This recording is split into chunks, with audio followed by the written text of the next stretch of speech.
মানুষের দুনিয়ায় শেষ ঠিকানা দুটো দুনিয়া ছাড়ার আগে। একটা হচ্ছে মারাত্মকভাবে কোনো সন্ত্রাসের কবলে পড়লে আইন শৃঙ্খলা বাহিনী বা পুলিশ, ওই জায়গাটা কি আছে আমরা সবাই জানি। আরেকটা জায়গা হচ্ছে হাসপাতাল বা চিকিৎসক। এই দুই জায়গায় গিয়ে মানুষ আশ্রয় নেয়। আল্লাহ তাআলা জীবন দেন আর চিকিৎসকরা তাকে সুস্থ রাখার জন্য লড়াই করেন। এই জন্য ওয়েস্টার্ন সোসাইটিতে চিকিৎসকদেরকে বলা হয় নেক্সট টু দ্য গড। আল্লাহ জীবন দিয়েছেন আর আমার প্রিয় চিকিৎসক আমার জীবনটাকে সুস্থ রাখার জন্য আমার সাথে থাকে। সেই সমাজে একজন চিকিৎসক তো অনেক উঁচু ব্যাপার। একজন সাধারণ নার্স কিংবা টেকনোক্রেট তাকে দারুণ সম্মানে ভূষিত করা হয়। আসুন আমরা আমাদের মাধ্যমে সেই উদাহরণটা সেট করি, ওই হারানো গৌরবটা ফিরিয়ে আনি এবং সমাজকে আমরা সুস্থ সবল করে তুলি। আমি আজকে আপনাদের এই 3 থিমের সাথে আমি সম্পূর্ণ একমত, একাত্মতা ঘোষণা করলাম।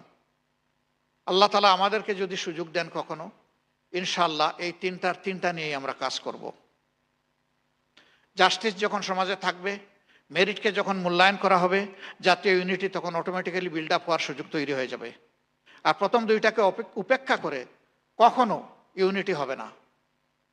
জুলাইব্যাপী আপনাদের এই আয়োজনের জন্য আমার তরফ থেকে আমি আপনাদেরকে ধন্যবাদ জানিয়ে, বিভিন্ন প্রতিযোগিতায় যারা সোনামণিরা অংশগ্রহণ করেছে, জানি না বড়রাও অংশগ্রহণ করেছেন কিনা, যারাই প্রতিযোগী হিসাবে অংশগ্রহণ করেছেন তাদেরকে ধন্যবাদ জানাই।